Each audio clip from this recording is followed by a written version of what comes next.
Africa, Buganda. During the 18th and the 19th century, in the Eastern Africa Great Lake region, a mixture of pastoralists and agricultural people established their own kingdom. The most well-known and powerful of them was Buganda. በምስራቅ አፍሪካ በ18ኛውና 19ኛው ክፍለ ዘመን ላይ በኢስት አፍሪካን ትላልቆቹ ሐይቅ አካባቢ በትልቁ ሐይቅ አካባቢ ላይ እርሻ አራሾችና ከብት አርቢዎች አንድ ላይ ተዋህደው ኪንግደሞችን ሰርተዋል፣ መንግስታትን ሰርተዋል። ከነዚህ ደግሞ በጣም ኃያል የነበረችው የቡጋንዳ ኪንግደም ነው። Buganda flourished on the fertile plain northwest of Lake Victoria. በሌክ ቪክቶሪያ በቪክቶሪያ ሐይቅ ሰሜን ምዕራብ ላይ በጣም የበለጸገ ኪንግደም ነበረ። The Kabaka, the king of Buganda, expanded his authority over the vast region in now Uganda in the 18th century. ካባካ የቡጋንዳ ንጉስ ነው። በ18ኛው ክፍለ ዘመን ላይ በዛሬዋ ኡጋንዳ ላይ በብዛት ስልጣኑን አስፋፍቶ ነበር። The major economic activity in the kingdom: agriculture, flourishing trade, and handcraft production. በቡጋንዳ መንግስት ውስጥ ዋናው የኢኮኖሚ መሰረት እርሻ ነው። በጣም እያደገ ያለ ንግድና የእደ ጥበብ ስራ ነው። The king of Rwanda, established by cattle keeping Tutsi and agricultural Hutu speaking. This kingdom and covering the area of the modern Rwanda.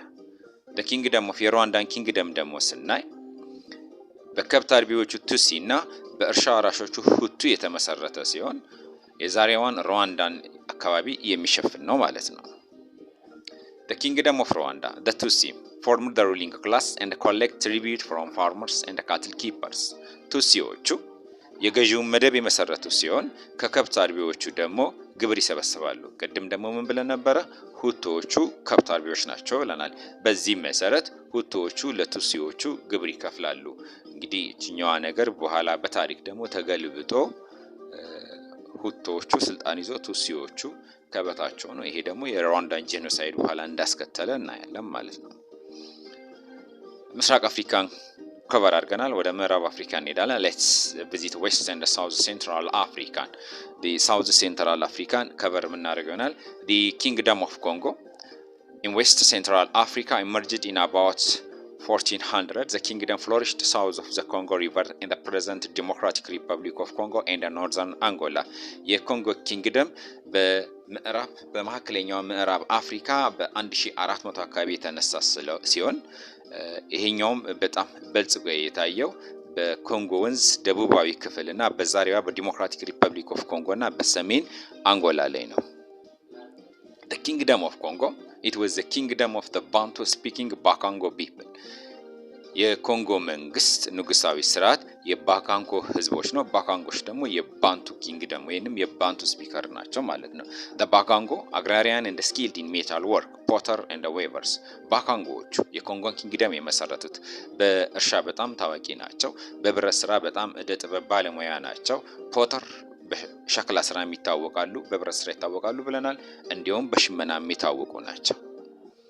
the kingdom of Congo, the capital city was called Mbanza.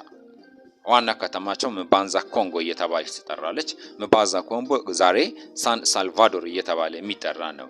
the Mani Congo, king of Congo እና ማኒ ኮንጎ ማለት የኮንጎ ንጉስ ነው። ruled highly centralized government, በጣም የተማከለ የመንግስት ስርዓት ያስተዳድር ነበር። Mbanza Congo, the capital city of the kingdom of Congo, it was the well established and erected city. በደንብ የተደራጀና የቆመ ከተማ ነበር ብለናል። the Congo kingdom was divided into 6 provinces. የኮንጎ ግዛት በስድስት ግዛቶች ይሁን የኮንጎ መንግስት በስድስት ግዛት የተከፋፈለ ነው። it had strong administrative structure, በጣም ጠንካራ የሆነ የአስተዳደር ስርዓት ያለው ነው። the kingdom of Congo appointed regional governors. the king of Congo appointed regional governors who were responsible for ንጉሱ የየአካባቢውን ገዢዎች ይመድባል። ገዢዎቹ ኃላፊነት ያለባቸው ምን ላይ ነው የሚለውን እናያለን። የመጀመሪያው the collection of tribute from local chiefs in the form of ivory, millet, palm oil and leopard and other lion skins. አገር ገዢዎቹ ካለባቸው ኃላፊነት አንዱ ግብር መሰብሰብ ነው። ግብር ደግሞ የሚሰበስቡት በዝሆን ጥርስ፣ በእህል፣ በወይን፣ በሊፖርድ ስኪን፣ በአቦሸማኔ እንዲሁም በላዮን ስኪን ነው። ሊፖርድ ጃጓር የምንለው ነው፣ አቦሸማኔ አይደለም። ኢኮኖሚ ቤዝ ኪንግደም ኮንጎ የኢኮኖሚ ቤዛቸው አግሪካልቸር እና ትሬድ ነው። ትሬድ ሁለቱን የሚይዛል። ሪጅናል ኤንድ ኮስታል ትሬድ ነው። ራሳቸው የሚነግዱትም ኮስታል ትሬድንም በውስጡ የያዘ ነው ማለት ነው።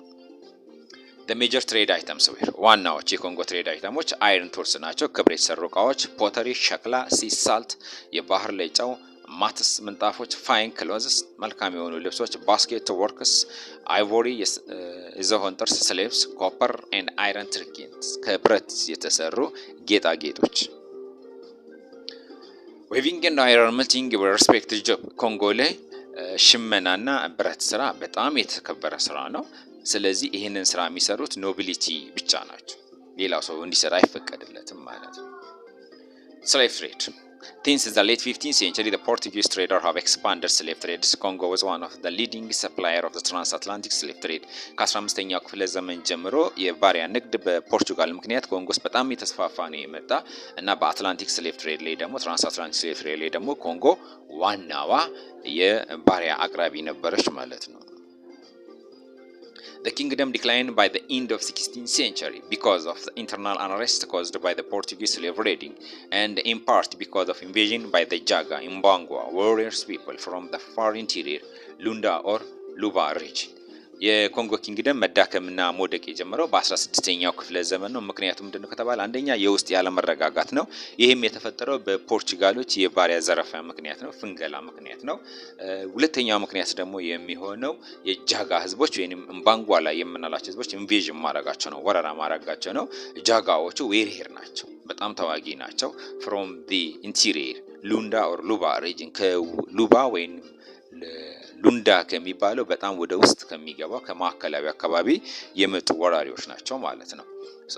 የኮንጎን ኪንግደም ጨረስን። እዛው ምስራቅ አፍሪካ እንመጣና ደግሞ ግሬት